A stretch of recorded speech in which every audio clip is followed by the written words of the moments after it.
Big Boss Telugu season 8 show ఈసారి మరింత ఉత్కంఠగా సాగుతుంది. ఇంట్లోకి అడుగుపెట్టిన కంటెస్టెంట్స్ మధ్య ఉన్న సంబంధాలు ఇప్పుడు మంచి ఎంటర్టైన్మెంట్ గా మారాయి.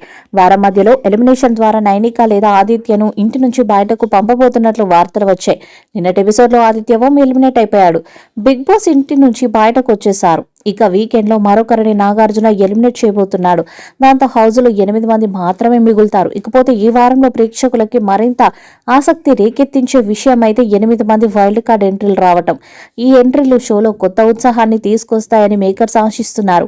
వైల్డ్ కార్డ్ ఎంట్రీగా షోలో అడుగు పెట్టబోయేవారు నటి హరితేజ, కమెడియన్లు టెస్టీ తేజ, ముక్క వినాష్, హీరో గౌతమ్ కృష్ణ, యూట్యూబర్ గంగవ్వ, వీరిలో మెహబూబ్ దిల్సే, ప్రముఖ కమెడియన్ రోహిణి కూడా ఉన్నారు. వీళ్ళు వచ్చాక షోలో పూర్తిగా వాతావరణం మారిపోనుంది. ముఖ్యంగా ఇంతటి పెద్ద సంఖ్యలో ఎంట్రీలు రావడం ద్వారా గేమ్ మరింత కఠినతరంగా మారుతుందని అంచనా వేయొచ్చు. మరి బిగ్ బాస్ హౌస్ లో ఉన్న కంటెస్టెంట్స్ కొత్త ఎంట్రీలకు ఎలా స్పందిస్తారనేది వేచి చూడాలి. 6 నామినేషన్స్ లో ఉండగా ప్రేక్షకులు అత్యధిక ఓటింగ్ కారణంగా నబిల్, నిఖిల్, మణికంఠ టాప్ లో ఉండటంతో వారు సేఫ్ అయ్యారు. మిగిలిన 3 అంటే ఆదిత్య ఓం, నైనిక, విష్ణుప్రియ డేంజర్ జోన్ లో ఉన్నట్టు తెలుస్తుంది. ఈ 3లో ఒకరిని ఎలిమినేట్ చేసే బాధ్యతను హౌస్ మేట్స్ కు అప్పగించినట్లు తెలుస్తుంది.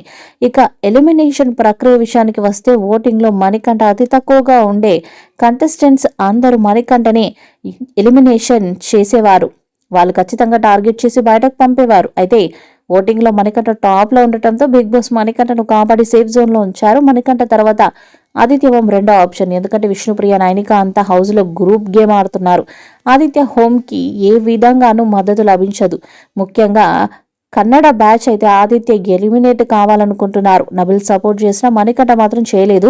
దాంతో ఆదిత్య ఓం బిగ్ బాస్ నుండి బయటకు వచ్చేశాడు. ఈ వీడియోపై మీ అభిప్రాయాన్ని కామెంట్ బాక్స్ లో తెలియజేయండి. ఈ వీడియో మీకు నచ్చితే లైక్ చేయండి, షేర్ చేయండి, కామెంట్ చేయండి. మరిన్ని అప్డేట్స్ కోసం మన ఛానల్ ని సబ్స్క్రైబ్ చేయండి. అలాగే పక్కన ఉన్న గంట సింబల్ గట్టిగా కొట్టండి.